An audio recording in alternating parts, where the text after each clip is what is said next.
assistentes sociais aqui são muito boas, querem ajudar, as promotoras também. Então, assim, me deram um apoio muito grande, até assim, como agir na hora, porque você não sabe o que fazer.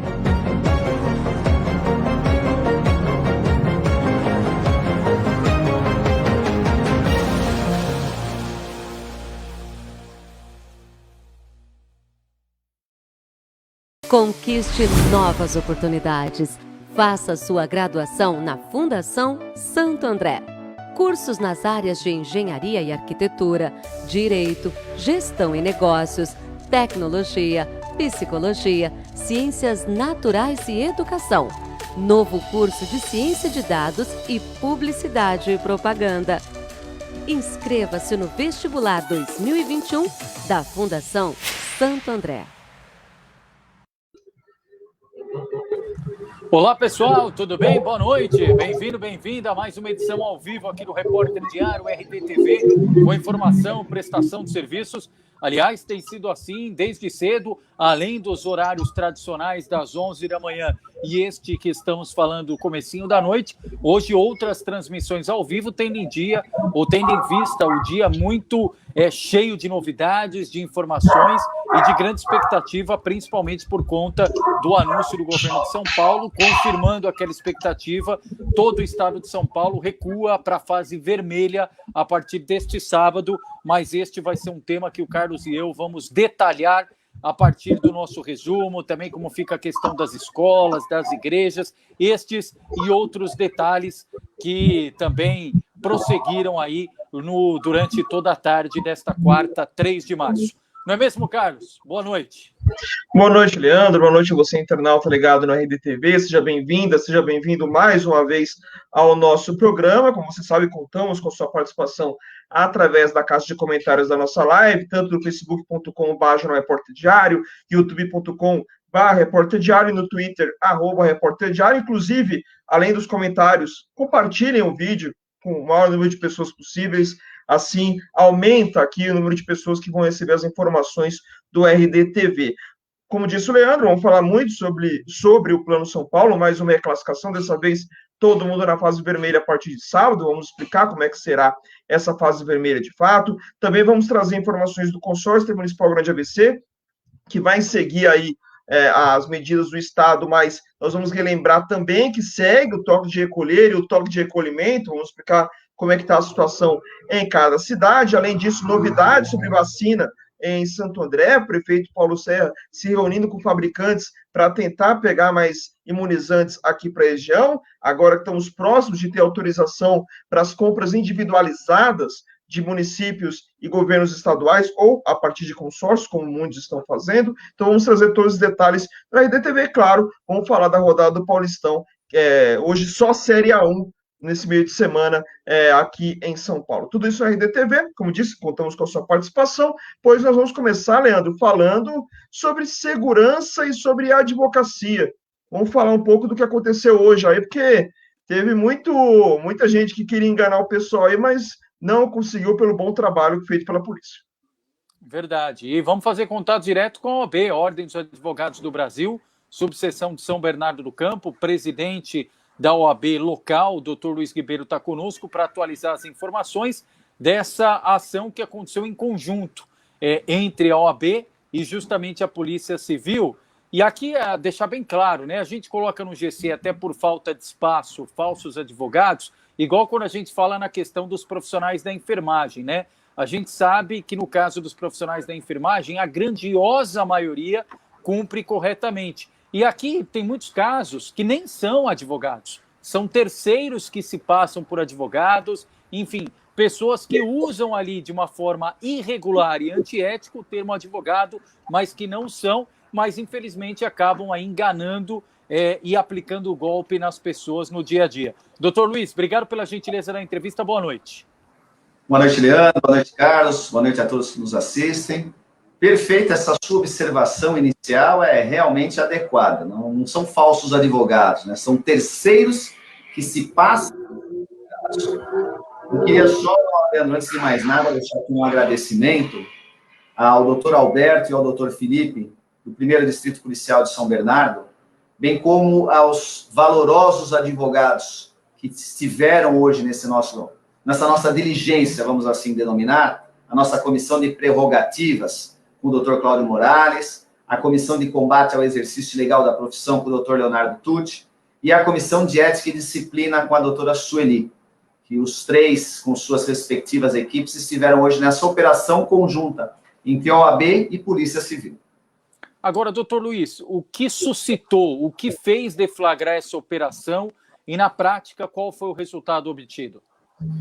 Leandro, nós temos recebido diversas reclamações na OAB, seja por e-mail, seja através de denúncias anônimas, de não profissionais, de terceiros que acabam se passando por advogados e induzindo a população a erro, seja fazendo captação indevida de clientela, seja dando informações inadequadas, enfim, acabam de alguma maneira ocasionando um mal para a advocacia, para aquele advogado que trabalha de maneira correta, preocupado com ética, com informação, aquele profissional probo. O que nós procuramos fazer hoje nessa operação? Nós estivemos em diversos endereços que nos foram comunicados e fomos verificar se haviam advogados no local ou se não haviam advogados. Porque às vezes o advogado, a nossa função não é penalizar o advogado, e sim orientar. Então nós íamos, esclarecíamos ao advogado que talvez ele estivesse adotando uma conduta inapropriada e que pudesse melhorar essa conduta. Mas qual não foi nossa surpresa ao chegarmos em determinados endereços e constatar que pessoas sendo atendidas por pseudos assessores jurídicos que sequer tinham formação em direito, e essas pessoas tinham questionamentos sobre se haviam sido demitidos, se estavam precisando de uma revisão de aposentadoria, enfim, diversas situações jurídicas. Essas pessoas assinavam contratos com advogados que não estavam no local, sem ter qualquer contato ou apoio ou informação de um profissional do meio jurídico, e depois poderiam ser prejudicadas, seja porque a demanda não era feita de maneira adequada, seja porque pudemos constatar contratos extremamente leoninos, que se a pessoa desistisse da ação, teria penalidades, e se ela finalizasse a ação e tivesse êxito, o valor que ela teria que arcar, por muitas vezes equivaleria quase aos honorários do advogado. Então essa é uma preocupação que nós tivemos, e é uma fiscalização que foi levada junto à Polícia Civil, esse questionamento. Doutor Alberto, doutor Felipe, principalmente, imediatamente abraçaram a causa, estavam preocupados em realmente termos uma advocacia como São Bernardo merece, forte, vigorosa, que respeite e seja respeitada, e não podemos permitir que esse mal profissional, que muitas vezes, na grande maioria delas, sequer é advogado, porque nós temos, como você bem disse no caso da enfermagem, graças a Deus, são poucos profissionais que afrontam a ética. E a esses procuramos também dar a devida orientação. Nós não queremos ter uma advocacia nivelada por baixo. Nós temos que ser bons profissionais, sempre nivelados por cima. Doutor Luiz, boa noite, bem-vindo aqui ao RDTV novamente. Só para entender tecnicamente, esses advogados, ou falsos advogados, ou maus profissionais, nessa situação que foi colocada aí hoje, nessa operação da Polícia Civil, eles se encaixam em quais crimes? Estelionato, falsidade ideológica? Quais são os crimes que esses maus profissionais, ou esses falsos advogados, vou colocar de maneira generalista, cometeram? Vou te colocar a situação hoje, para ficar fácil, um exemplo prático. Nós estivemos em um endereço, e lá haviam duas clientes dando orientações jurídicas. Um pouco antes de chegar ao local, uma cliente saiu, a polícia a abordou e fez algum pequeno interrogatório no local para entender o que estava acontecendo. Foi descoberto que essas duas atendentes deram informações técnicas e jurídicas, elas não alegaram que eram advogadas, mas deram informações técnicas e jurídicas e disseram que depois o advogado iria contatar essa pessoa que estava no escritório. Dentro do que foi apurado, nós podemos ter dois tipos de tipificação penal. Ou o exercício ilegal da profissão, ou o estelionato propriamente dito. Então, agora, elas foram conduzidas para a delegacia. Na hora, os investigadores e o delegado que estava nos acompanhando lacraram, fecharam o local, né? Pediram para elas os acompanharem, para não ter que existir uma condução mais coercitiva, né? Então, foram convidadas a acompanhar o delegado. Foi-se à delegacia, foi feito um termo circunstanciado, e agora vai ser analisado, dentro das provas que foram colhidas no local, se houve o exercício legal da profissão ou se está havendo estelionato. Independente disso, como nesse caso, há advogados por trás que se valeram dessas pessoas, no mínimo, para uma captação de clientela, então também será encaminhado a ordem dos advogados para que seja adotado o procedimento ético, para que seja apurado qual a conduta desses profissionais e o que está sendo feito. Agora, doutor Luiz, nessa operação de hoje, repito, a parceria da OAB com a Polícia Civil, conforme consta aqui no nosso GC, quantos endereços foram aí abordados e destes endereços, quantos apresentaram problemas? Seja de alguma condução ali indevida, seja de exercício ilegal da profissão, ou mais, desses locais, quantos não tinham nenhum advogado presente? Nós estivemos hoje em aproximadamente 7 a 8 endereços. Desses 7 a 8 endereços, 6 endereços, nós conseguimos conversar com os profissionais, elucidar eventuais situações e até mesmo tirar dúvidas que eles tivessem. Em 2 endereços que nós estivemos, não havia nenhum advogado e apenas as atendentes. Coincidentemente, ambas em cada local, 2 atendentes. E qual não foi a nossa surpresa? Com 2 endereços completamente distintos na cidade. O mesmo advogado envolvido nos 2 casos. Então, nós constatamos que este advogado tem diversos pontos de endereço, onde ele tem essa captação indevida de clientes, e através dessa captação, há todo esse oferecimento de serviço jurídico por também quem não é advogado. E ainda tivemos a surpresa no depoimento de uma das funcionárias, onde ela nos forneceu mais 3 endereços desse advogado. Falou, não, eu sou aqui um dos escritórios, vamos assim dizer. E existem mais 3 endereços. Então, só esse advogado que não é inscrito em São Bernardo do Campo, é inscrito em São Paulo, ele tem o escritório dele efetivamente na capital e 5 pontos de captação de clientela em São Bernardo do Campo. Aliás, 4 em São Bernardo do Campo e 1 em Santo André, que nos foram oferecidos todos esses endereços, aonde a polícia irá continuar a operação indo nesses demais locais. Muito bem, só antes de fazer a próxima pergunta, deixa eu fazer a prestação de serviço aqui. Já está chovendo forte aqui na região do ABC, então... aqui no Rude Ramos também, o céu está preto, viu, Carlos? Exatamente, só esperamos que não seja aquela chuva que a gente fala que inunda tudo, né? Que seja uma chuva só mesmo para molhar, para aliviar um pouco o tempo nesse final aí do período de verão. Lembrando que no final do mês agora entramos no período de outono.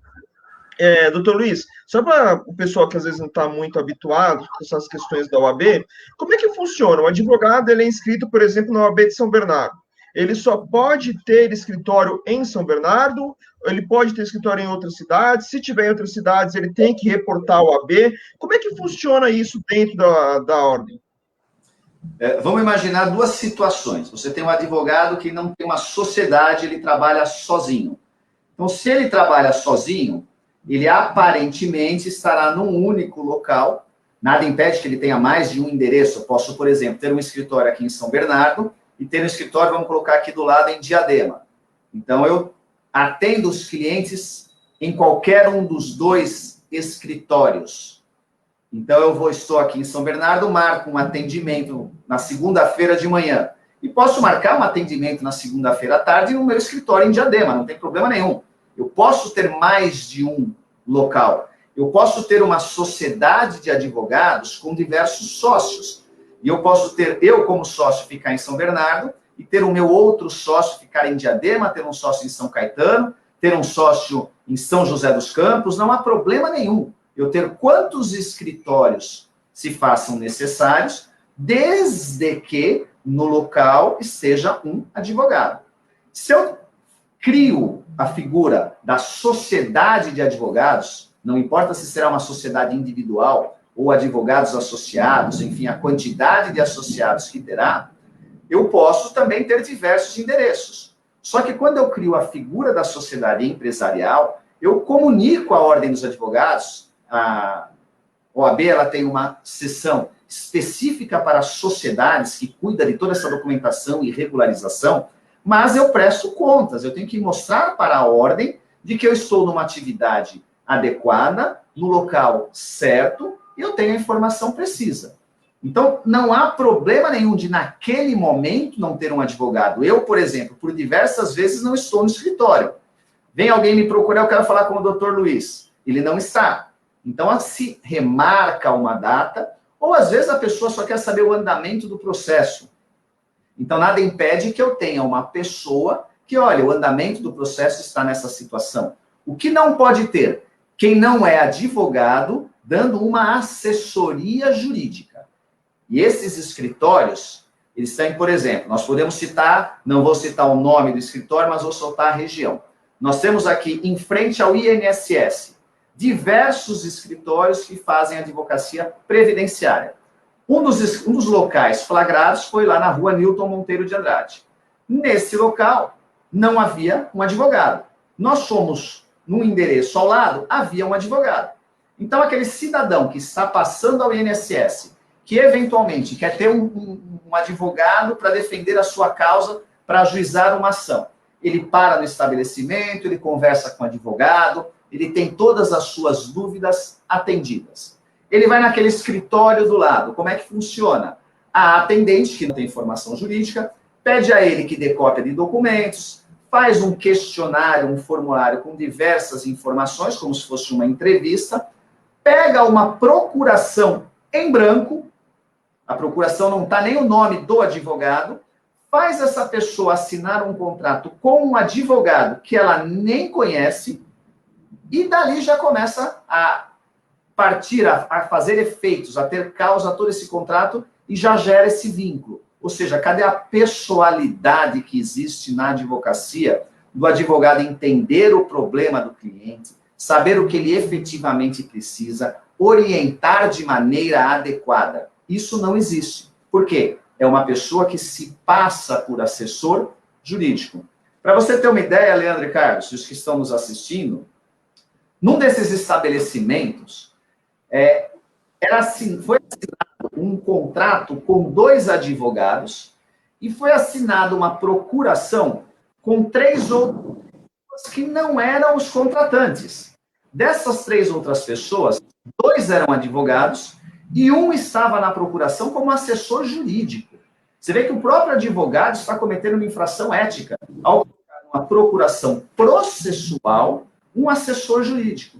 E conversando com a pessoa que outorgou essa procuração lá na hora, porque ela estava presente, ocorreu flagrante no local, ela disse que não sabia. O que havia sido informado a ela é que eles iriam analisar a documentação dela, para daqui a 20 dias ela retornar. Após essa análise da documentação, eles veriam se iria ou não ser ajuizada a demanda.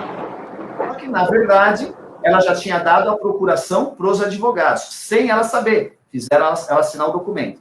E quando nós fomos ver o contrato, só para você ter uma noção do absurdo do contrato que é imposto ao cidadão, se ele desistisse dessa procuração, revogasse o contrato, antes do ajuizamento da ação, ela teria que pagar 4 salários mínimos de multa. Se, após o ajuizamento da ação, ela rescindisse o contrato, a penalidade era de 6 salários mínimos de multa. E se ela faltasse na audiência, ela teria uma multa de R$ 1.600, fora os honorários pactuados no contrato. Então, é realmente um flagrante desrespeito e um golpe com o cidadão comum. Agora, doutor Luiz, até para a gente deixar claro nessa prestação de serviços aí, os 2 lados, nessa via de mão dupla. primeiro, o advogado, nessa busca do cliente, o que é permitido e o que não é permitido fazer. E o cliente, na hora de contratar um advogado, o que ele deve observar? Ele deve, por exemplo, seria algo natural, mas pedir ali o número da OAB, etc. O que ele deve se precaver para não cair, entre aspas, nesses terceiros que se passam por advogados? Bom, nós temos um código de ética onde fica delimitado todo tipo de publicidade que é permitido. A advocacia, ela não pode ser mercantilizada. Então, ela não nós vemos propagandas, por exemplo, nos Estados Unidos, e muito se compara com isso, né? Você está andando numa via nos Estados Unidos e tem um outdoor do advogado. Olha, em caso de acidente de trânsito, estou aqui à disposição. Nós não podemos fazer isso. A advocacia, ela não pode ser mercantilizada, então eu não posso fazer anúncios, eu não posso, por exemplo, nas minhas redes sociais, ficar dando pareceres técnicos. Eu posso dizer algumas atividades, se eu sou um advogado, e fazer um parecer global, não específico. Ou, por exemplo, sou especialista em determinada área, se você tiver uma dúvida, me procure. Ou você vê uma situação, vamos pegar agora aqui as escolas. Olha, as escolas vão estar fechadas, eu entro com ação de revisão de mensalidades. Olha, se você tiver uma negativa de cobertura pelo seu plano de saúde, eu sou a solução. Então, nós vemos muito disso. Nós temos visto alguns colegas hoje usando TikTok, que não é o produto adequado. Para você ter uma ideia, o Tribunal de Ética da OAB de Minas Gerais recomenda à advocacia que não use TikTok, que não é o meio adequado de propaganda para um advogado. Agora, o que não pode fazer é a captação indevida. O advogado, ele é confiança, ele é indicação. Nós sabemos que há restrições, nós tivemos hoje nessa operação em alguns escritórios, eles falaram, mas doutor, eu preciso pagar as minhas contas. A OAB, ela não paga meus boletos. Como é que eu faço? Nós entendemos. A OAB Federal, ela está no site dela com uma campanha de mudança na publicidade da advocacia. Então, cada advogado tem o direito de ir no site e dizer o que ele acha que pode melhorar, o que ajuda e o que ele não concorda. Então, nós precisamos disso. Nós sabemos que é um pouco engessado, sim, nós temos essa dificuldade, nós reconhecemos. Eu estou presidente, mas eu sou advogado, então essas dificuldades eu tenho, mas eu procuro cumprir a regra. Todos procuramos ser éticos. E a hora que você tem um profissional fora da ética fazendo esse tipo de captação, você não apenas prejudica os seus próprios colegas, como denigra a imagem da advocacia. Esse caso específico, num dos endereços que nós fomos, só para você ter uma ideia também, a pessoa que foi a esse endereço, o cliente, a vítima, vamos assim chamar, ele recebeu no WhatsApp dele um WhatsApp dizendo, olha, a senhora foi desligada de tal empresa e nós sabemos que essa empresa tem pago rescisões de maneira incorreta, pedimos para vir aqui que nós vamos fazer os seus cálculos, porque tem algo mais a receber. Imagina o cidadão comum que recebe no seu WhatsApp esse tipo de mensagem. Ela vai desesperadamente no endereço. Quando ela chega no endereço, ela assina esse tipo de procuração, acreditando que iriam fazer cálculo, porque não foi dito para ela que iria entrar com ação. O depoimento dela foi claro. Olha, me disseram que iam conversar com a empresa. E, na verdade, não. Ela já tinha deixado uma procuração assinada sem nome do advogado. Porque nós estamos descobrindo que depois esse pseudo-escritório que faz essa captação trabalha talvez com diversos advogados e aí tem a procuração para escolher com qual deles que vai direcionar essa captação. Agora, como o Carlos falou, bem lembrado, é recomendável, vai conversar com o advogado, não é usual, veja a carteira de ordem dele. O número da OAB nele, cheque, a OAB Federal tem o Cadastro Nacional dos Advogados, CNA. Se você entrar no site do CNA, lá está, pelo número da OAB do advogado, vai estar o nome do advogado, o endereço do advogado e se ele pode advogar ou não. Se ele não foi suspenso, se ele está efetivamente ativo ou inativo. Porque nós tivemos um caso até de uma pessoa que se passou por um advogado falecido.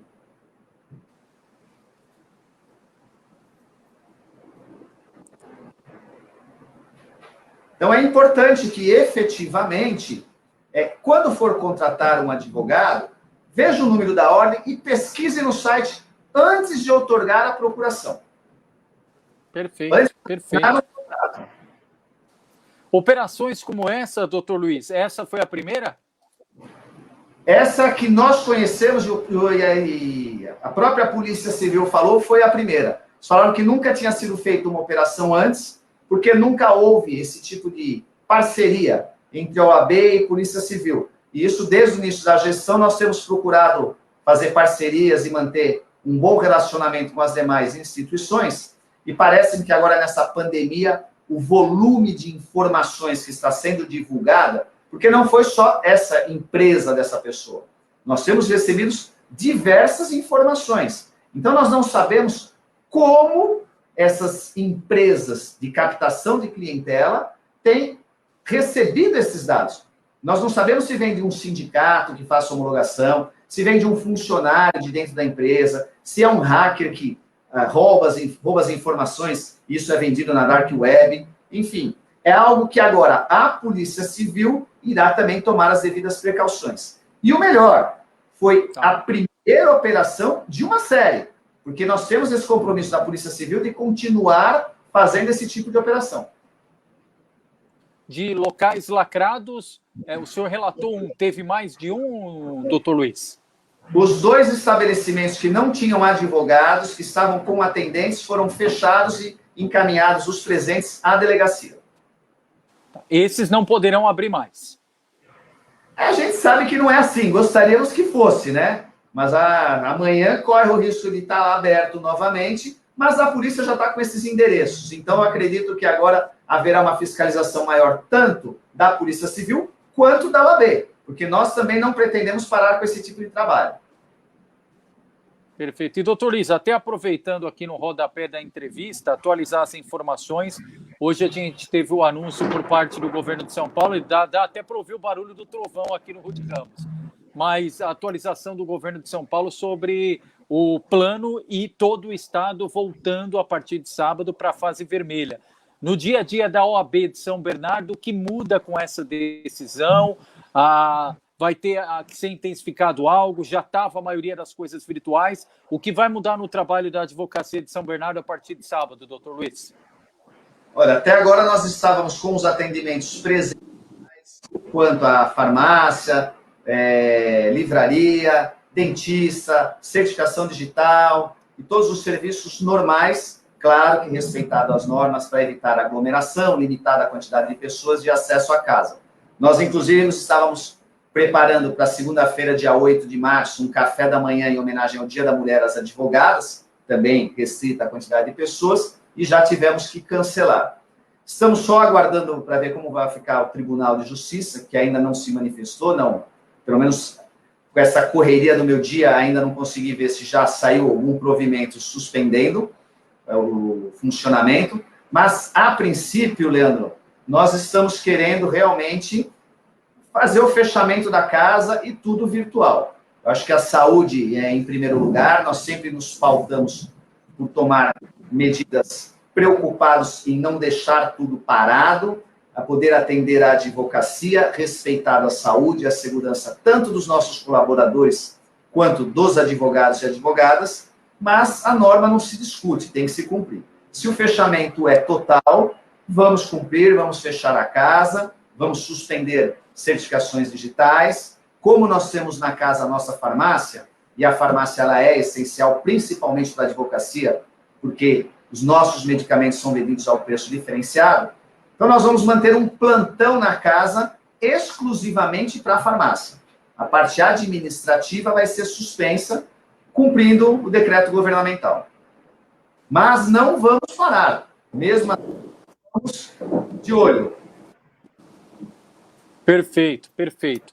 Doutor Luiz, da nossa parte aqui, agradecer a gentileza da entrevista, presidente da OAB, Ordem dos Advogados do Brasil, subseção de São Bernardo do Campo, falando dessa iniciativa importante hoje, essa parceria, ação integrada entre a OAB e a Polícia Civil, nesse combate a esses terceiros que passam ou tentam se passar por advogados para ir de uma forma irregular e até antiética propor auxílio às pessoas que correm, que anseiam por esse respaldo jurídico. Doutor Luiz, da nossa parte aqui, obrigado pela gentileza da entrevista. Até a próxima.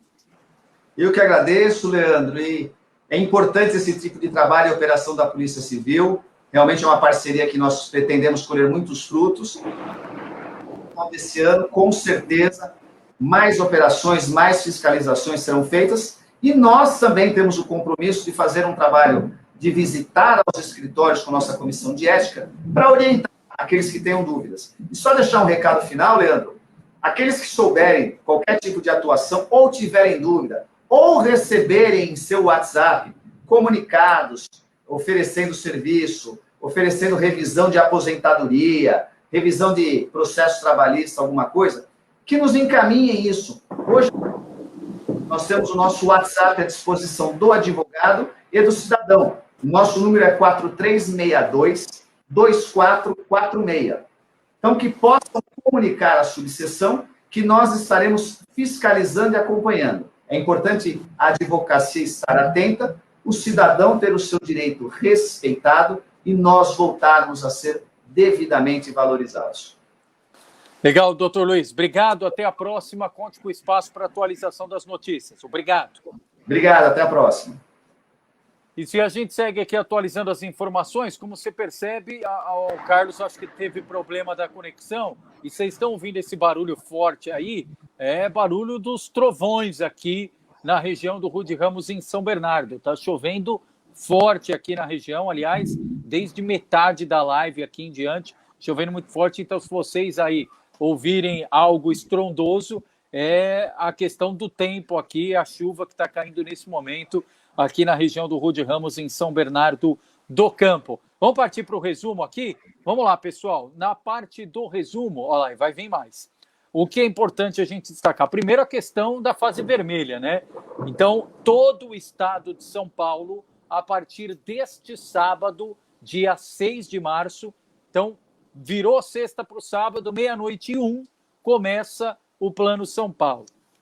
A fase vermelha é aquela mesma fase que nós começamos a pandemia em março, abril do ano passado. É a fase mais restritiva, porém não é lockdown. Para deixar claro, né? O lockdown é tudo proibido. Não pode funcionar nada. No lockdown não tem posto de combustível, no lockdown não tem transporte coletivo, não tem absolutamente nada. No lockdown tem hospital e mercado, ponto. Aqui na fase vermelha, os serviços essenciais funcionam. Claro, seguindo os protocolos de álcool em gel, distanciamento. Então, os serviços essenciais funcionam. A indústria funciona, padarias, só no que diz respeito à venda, não pode ter consumo na padaria, até para você ir comprar o pão e ir embora. A questão de açougue funciona, supermercado funciona, farmácia funciona, hospital funciona, os chamados serviços essenciais. Qual é a grande diferença que tem causado aí grandes questionamentos do anúncio para cá, e o Carlos vai nos ajudar nessa reflexão? É justamente o que é considerado agora serviço essencial e que não era lá no ano passado, que é a questão da atividade religiosa, independentemente da religião, católica, evangélica, espiritismo, enfim, agora é serviço essencial, e as escolas, que desde dezembro, o decreto do governo de São Paulo também torna a escola serviço obrigatório. Perfeito, Carlos. Aliás, serviço essencial. Não é obrigatório escola, é serviço essencial. O Carlos colocou muito bem aqui na tela, que é aquele slide que a secretária Patrícia Ellen, de Desenvolvimento Econômico, abordou hoje na coletiva. Carlos. Vamos lá, então, Leandro. Vou até colocar em tela cheia para o pessoal poder até acompanhar com mais clareza. Então, vamos lá. Quais são os serviços essenciais? Inclusive, antes de mais nada, pedir desculpas, minha internet caiu aqui por causa da chuva, deu um trovão danado aqui, a internet acabou caindo, mas retornei. Vamos lá, o que são serviços considerados essenciais? Na área da saúde, hospitais, clínicas, farmácias, clínicas odontológicas, estabelecimentos de saúde animal. Alimentação, olha o trovão. Alimentação. Trovão. Vamos lá, alimentação. Supermercados, hipermercados, açougues e padarias. lojas de suplemento e feiras livres. É vedado o consumo no local. Ou seja, por exemplo, Leandro, eu, por exemplo, gosto de comer um pastelzinho na feira. Não é para comer pastel na feira, é para pegar o pastel e levar para casa, só para dar um exemplo um pouco mais simples para o pessoal. Comunicação social, os meios de comunicação, como nós, empresas jornalísticas, de radiodifusão e tudo mais. Construção civil e indústria, sem nenhum tipo de restrição.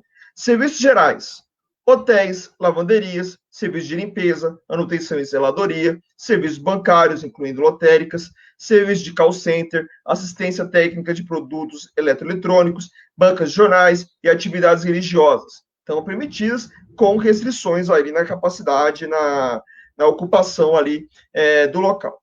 Restaurantes, só com funcionamento de delivery ou retirada através de drive-thru ou similares, permitindo serviço de retirada, entrega delivery e tal, como eu já expliquei. Consumo no local não pode, ou seja, não pode comer no restaurante. Você pode pedir na sua casa, através do aplicativo de melhor escolha para você. Serviço de logística, estabelecimentos e empresas de locação de veículos, oficinas de veículos automotores, transporte público coletivo, táxis, aplicativos de transporte, serviços de entrega e estacionamentos podem funcionar.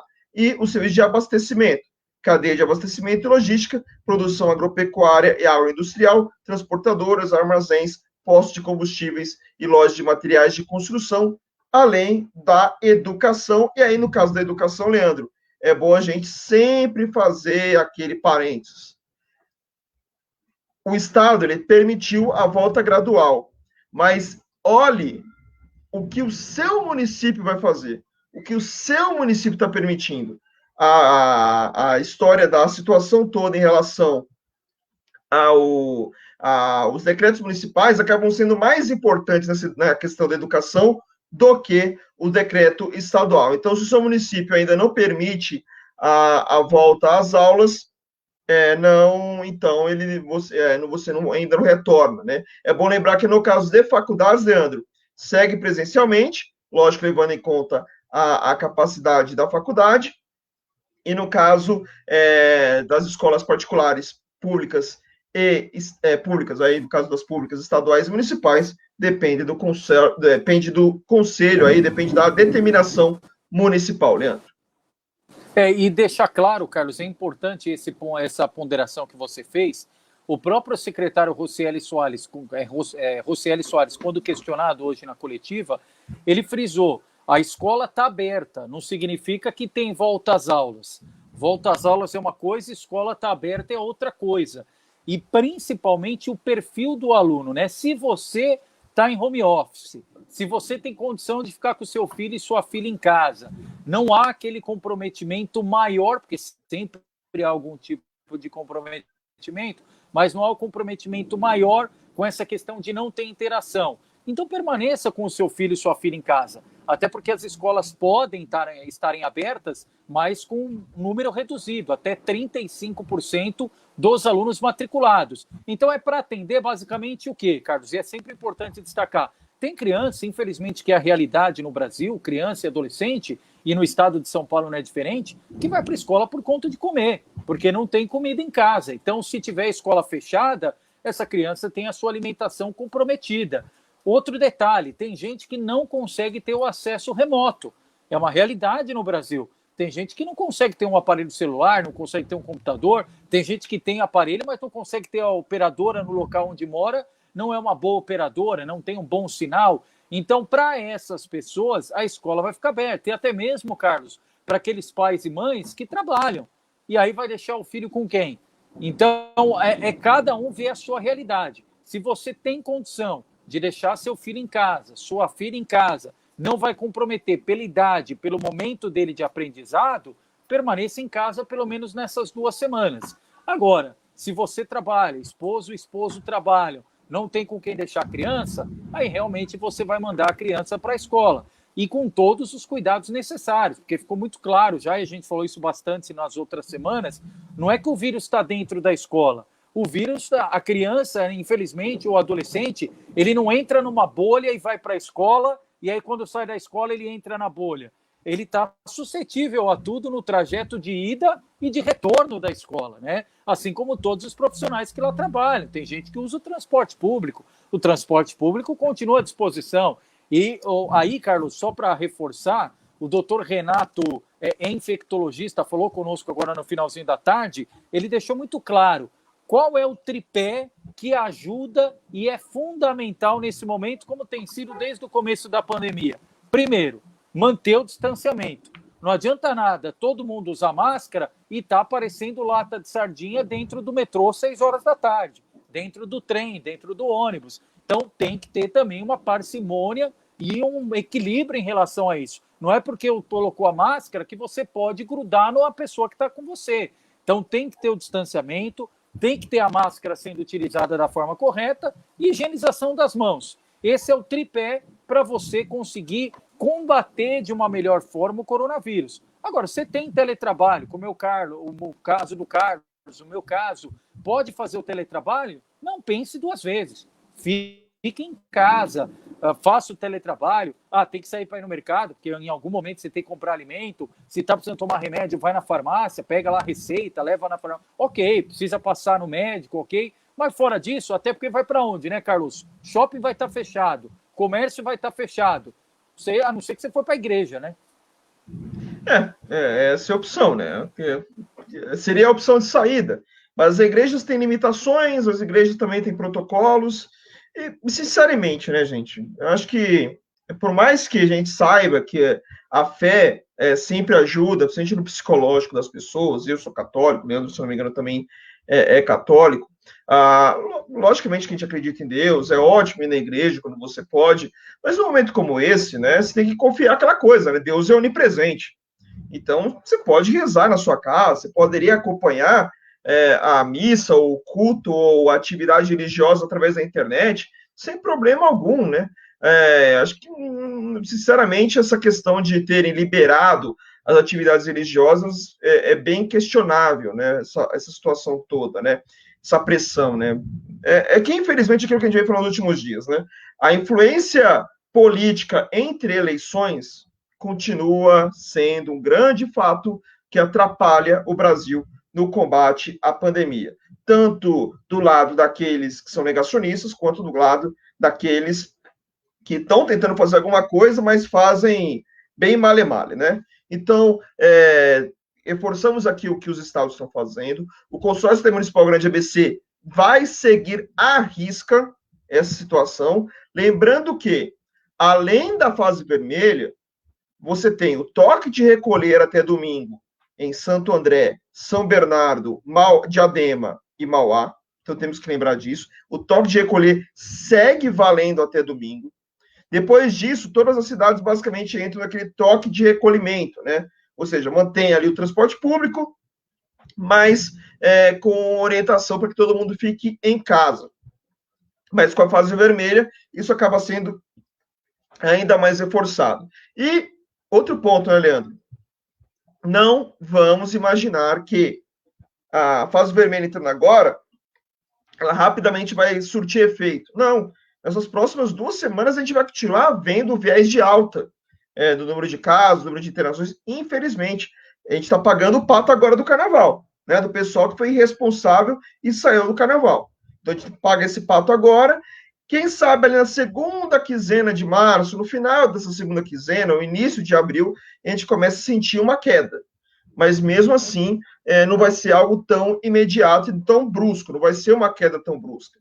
Para que a queda fosse brusca realmente, eu acho que a gente precisava de um tempo ainda maior de fase vermelha ou lockdown propriamente dito, aliado à vacinação. Ou seja, só sai de casa para vacinar. Esse seria o mundo ideal. Mas, e lógico, com o governo federal dando ajuda financeira para todo mundo, né? Que esse também é outro ponto, né? Que nunca avança lá no Congresso Nacional, né? Hoje eles votaram um projeto fiscal para dar uma ajuda, para ver se libera mais rápido a questão do auxílio emergencial, mas mesmo assim não tem um esforço tão rápido, o que é muito triste, né? O povo precisa de auxílio, precisa de vacina, e as coisas não são feitas com rapidez aqui no Brasil. Inclusive, expectativa hoje de fala do presidente da República, Jair Bolsonaro, na televisão e no rádio, Então vamos ver o que vai acontecer nessa fala, que fatalmente deve vir uma barbeiragem, porque ele já fez isso no Twitter hoje. A barbeiragem deve também ser televisionada, podemos dizer assim, né, Leandro?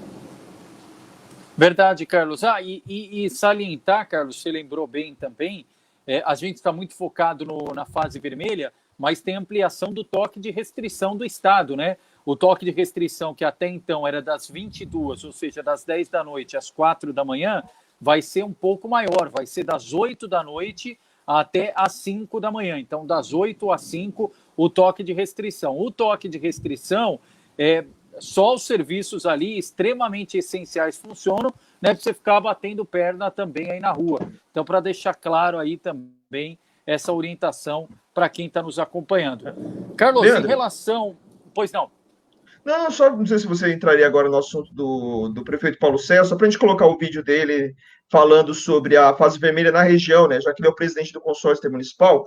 Vou colocar esse vídeo, então, no ar para todo mundo entender exatamente qual que é o posicionamento do consórcio, né? Eu ia mostrar a nota oficial, mas a janela, o vídeo acaba sendo mais efetivo em relação a esse assunto. Então, vamos ouvir aí o prefeito de Santo André e presidente do consórcio, Paulo Serra. Finalizamos agora a reunião do consórcio intermunicipal do NBC, uma reunião extraordinária para tratar dessa questão hoje determinada pelo governo do Estado, né, com relação ao início da fase vermelha do Plano São Paulo para todo o Estado de São Paulo. Os prefeitos aqui do ABC, de forma consensual, uniforme, decidiram seguir as orientações do decreto estadual, né, então, a partir das 0 horas de sábado, né, da sexta por sábado, apenas serviços e comércios essenciais poderão funcionar dentro das normas do decreto, que todas as cidades publicarão até sexta-feira. Isso é muito importante, todos nós tenhamos a consciência, porque a gente vive uma das piores, ou talvez a pior fase da pandemia. Na verdade, não é nem uma segunda onda, é uma nova pandemia, um novo vírus que a gente está enfrentando, e a única arma definitiva que nós temos é a vacinação. Por isso, para a gente conseguir evoluir com a vacina, como ainda as doses não são suficientes, a gente precisa desse freio na velocidade do contágio, e esses 15 dias da fase vermelha são fundamentais para que a gente vença essa guerra, preserve vidas. Então, todas as cidades do ABC, né, sintonizadas com esse momento difícil, mas muito necessário pela situação que o nosso país vive. O ABC também foi contemplado com 120 leitos de UTI, conseguimos mais 10 leitos para a cidade de Mauá, ampliando ainda mais a nossa capacidade, porque o que a gente quer aqui é dar assistência a todos os moradores da nossa região, como a gente tem feito. Ainda temos uma das menores taxas de ocupação, mas muito preocupante, porque a grande maioria das cidades e dos estados já estão acima dos 80%. O ABC está próximo de 75%, mas, mesmo assim, essa atenção, esse cuidado, usar máscara, evitar aglomeração, praticar o distanciamento, se tornou ainda mais essencial, porque, como eu já disse, é uma nova pandemia que a gente está enfrentando, e essa fase vermelha vai ser fundamental para a gente vencer essa guerra. Obrigado a todos. Muito bem, então, a fala do prefeito Paulo Serra, prefeito de Santo André e presidente do consórcio intermunicipal Grande ABC, reforçando as medidas aí da fase vermelha a partir do próximo sábado, Leandro. Carlos, é importante atualizar, até para a gente aqui fazer esse bate-bola juntos.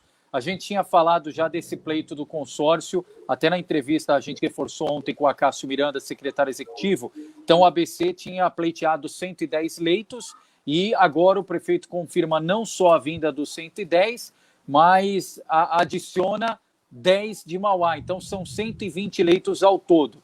Vamos lá, Carlos, 50 Santo André, 10 Mauá, Diadema são 20? Diadema são 20, São Caetano são 30 e Ribeirão Pires 10 Ribeirão, fora os já existentes da hospital de campanha, né? Porque ainda tem que resolver o hospital de campanha de Ribeirão Pires a partir de abril. Até março ele funciona porque o consórcio municipal, as 7 cidades se uniram para ajudar Ribeirão Pires. Agora, a partir de abril, depende muito da posição do governo do estado e também do governo federal.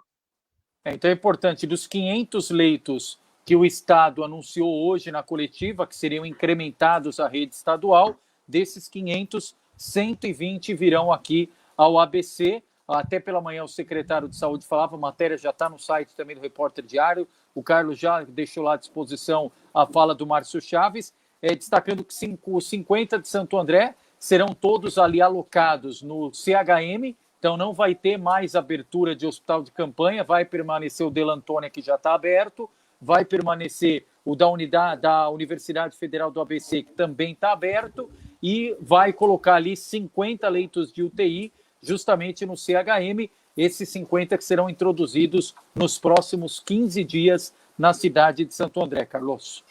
Exatamente. Vou lembrar que no CHM, então, o CHM para a Covid, ele passa a ter só UTI. Então, só UTI Covid. Lógico que ainda tem 40 leitos de UTI que são para outras patologias, porque, como disse bem o secretário, o Covid é o principal problema hoje, mas infelizmente tem gente que ainda tem AVC, infarto, ou às vezes precisa de uma cirurgia de urgência por causa de outro tipo de doença. Então, vou deixar claro isso. O CHM continua recebendo outras patologias, continua com 40 leitos de UTI para essas outras patologias, o restante ficará para leito de UTI COVID. E os leitos de enfermaria que estão no CHM vão ser instalados nos hospitais de campanha do Pedro Della Antônia e do campus da Universidade Federal do ABC. Então, só para todo mundo entender. E é bom a gente reforçar também outro recado, né, Leandro? Não tem mais o hospital de campanha do Bruno Daniel. Só que o hospital do Bruno Daniel só foi a lona que foi retirada de lá. Os leitos, eles foram colocados, disponibilizados, tanto na UFBC quanto lá na Pedro Della Antônia. Ou seja, não se perdeu leitos. Isso, ele foi fechado, não foi desmontado, né, Carlos? Exatamente. A lona que saiu lá do Bruno Daniel, que nesse momento está com obras lá no seu gramado, na obra de drenagem e do novo gramado sintético do estádio. Então, só para salientar isso, beleza? Outros dois pontos, Leandro. Daqui a pouco, 7 horas da noite, o prefeito de São Bernardo, Orlando Morando, vai fazer uma live no Facebook dele, mas às 7h40 ele falará conosco aqui no RDTV, vai falar com o Leandro durante 15 minutinhos para a gente reforçar as medidas em São Bernardo. No caso do prefeito Paulo Serra, ele fala também no seu Facebook a partir das 8 horas da noite, também para trazer os detalhes, mas nada do que é tão diferente do que nós estamos falando aqui no programa. E só para, não sei se o Leandro ia continuar essa questão do Covid, que eu ia já passar para a questão das vacinas. Carlos, só um parênteses para quem ainda duvida, Carlos, ou tem algum tipo de questionamento, incredulidade sobre a Covid-19, chamou atenção hoje na coletiva do Estado de São Paulo alguns números, né? Então, por exemplo, da ocupação de UTIs, nós temos no Estado de São Paulo a média de 75,3% de ocupação, e na Grande São Paulo, 76,7%, isso números do almoço, né? Agora, no final da tarde, pode ter modificado. Ontem, São Paulo bateu o recorde do número de óbitos, assim como no Brasil. Então, São Paulo registrou 468 óbitos no dia de ontem, né? E isso é muito ruim nesse momento da pandemia. E a central de regulação, Carlos, que a gente fala muito aqui, a questão da CROSS, o governador João Dória diz que 901 pedidos de regulação foram somados e que, na prática, para a gente entender claramente o nível de tensão da rede pública, a gente tem um paciente sendo internado no estado de São Paulo a cada 2 minutos. Então, você imagina, o nosso programa aqui está com 50, vamos arredondar para baixo, 50 minutos.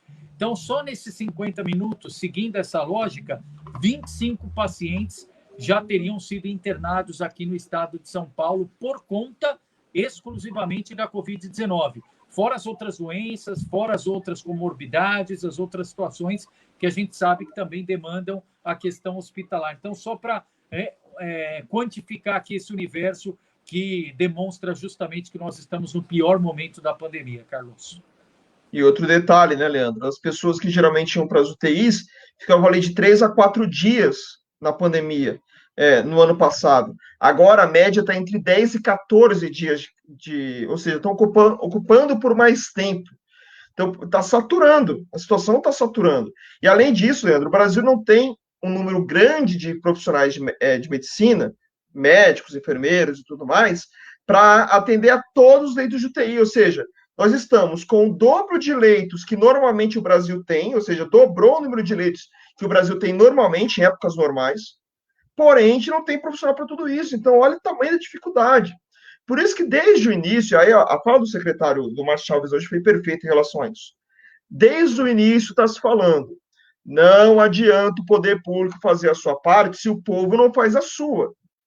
Se o povo continuar aglomerando, se o povo continuar saindo sem utilizar máscara, se o povo continuar desrespeitando aquilo que a ciência fala, vai aumentar cada vez mais o trabalho do poder público, no sentido de ter que fazer leitos, de ter que, principalmente leitos de UTI. A situação só piora. Só que vai chegar no ponto que o poder público pode fazer 1 bilhão de leitos de UTI e não vai adiantar nada. Se o povo continuar teimoso. Gente, é aquilo que eu estou dizendo há alguns dias. Se você tem um pouco de amor à vida, só um pouquinho de amor à vida, fique em casa. Fique em casa. Se você puder ficar em casa, fique.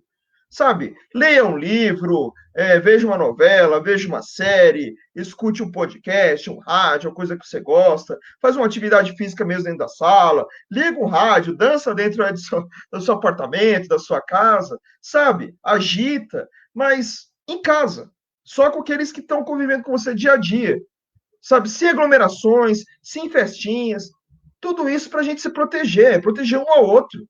Sabe, é uma questão de humanidade. A gente está falando sério, e há muito tempo que nós estamos falando sério, sabe? Se você ainda não acredita, fica meus pêsames aqui. Porque com certeza você vai sofrer, ou perdendo um parente, ou perdendo um amigo, ou ficando doente, porque você está desrespeitando todo o processo. E principalmente você que é mais jovem. Volto a dizer, 60% das internações hoje são entre pessoas abaixo de 45 anos. Abaixo de 45 anos. No começo, a gente não via isso. No começo eram os idosos. Quando tinha jovem, porque tem comorbidade.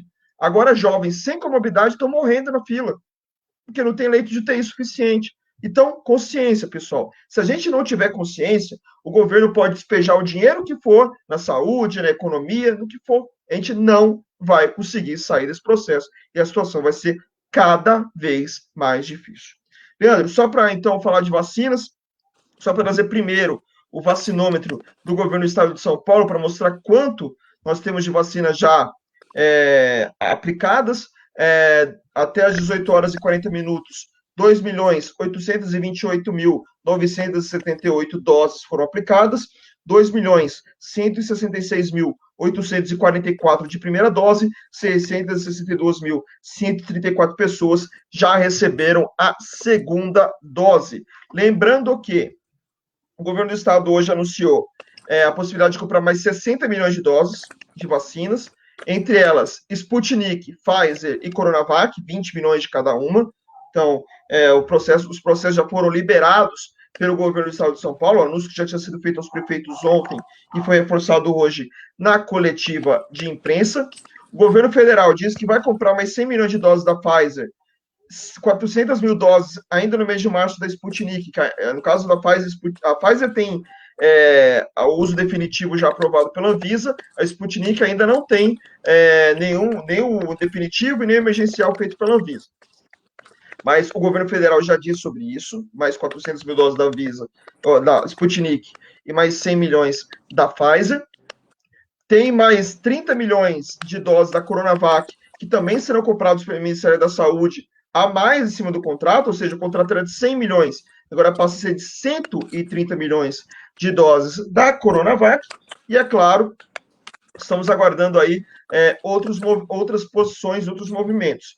O prefeito de Santo André, Paulo Serra, hoje conversou, por exemplo, com o pessoal da Janssen, que é a farmacêutica que faz parte do grupo Johnson & Johnson, para ver essa vacina da Janssen, que é uma vacina de única dose, que apresentou 85% de eficácia para casos graves e moderados. Então, seja uma chance mínima aí de você parar no hospital, na UTI, por causa os problemas por causa do coronavírus. Então, evitaria isso, e é uma dose só.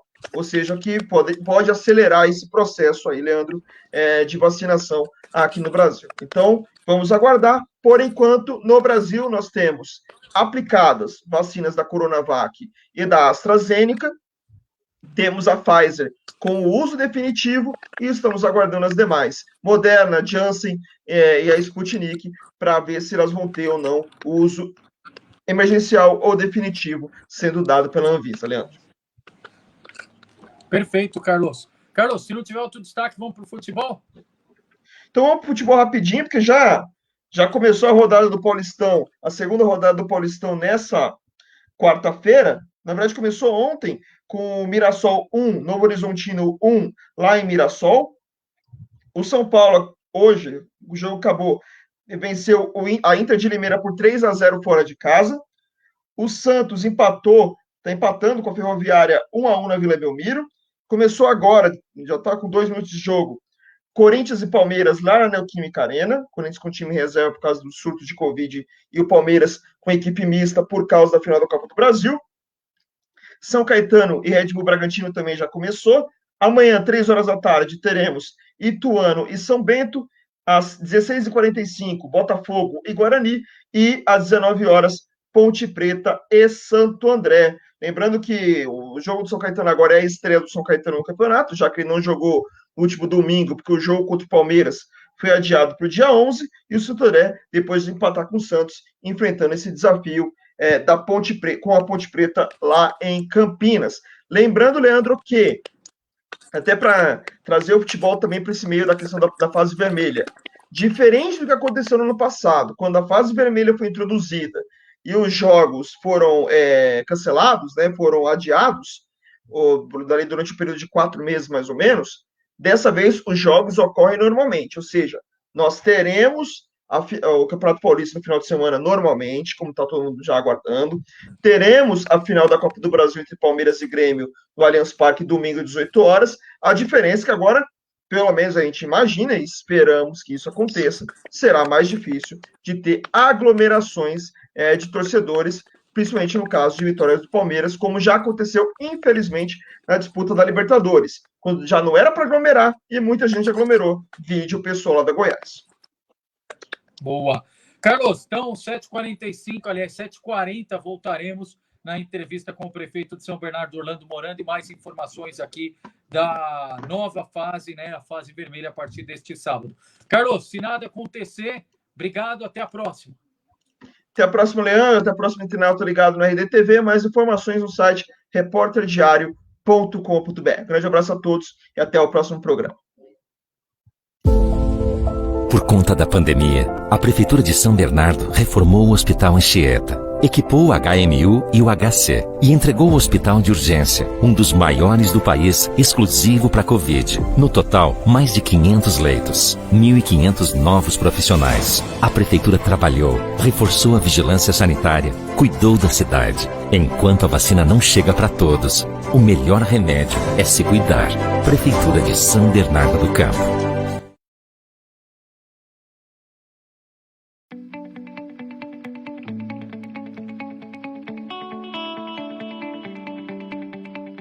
Respeito e amor ao próximo.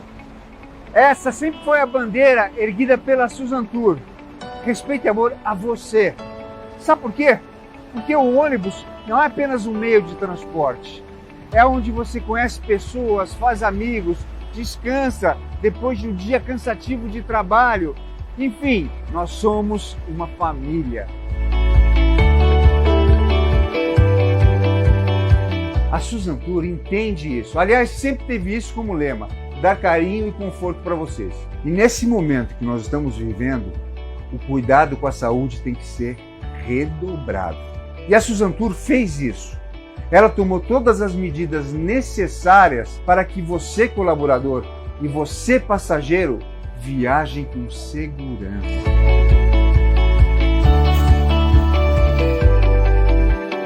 Imediatamente foram tomadas medidas para proteger você. Só para ter uma ideia, os ônibus já saem higienizados da garagem e depois são higienizados nos terminais. Fora álcool gel disponível em todo lugar. E sabe por que a gente faz isso? Porque a gente respeita a vida. A gente respeita você. O cuidado e a segurança nesse momento depende de todos. E acreditem, A Suzan Tour está fazendo seu papel no combate a esse coronavírus, porque vocês são muito importantes para a gente. Isso vai passar e nós vamos sair ainda mais fortalecidos. Deus abençoe a todos nós.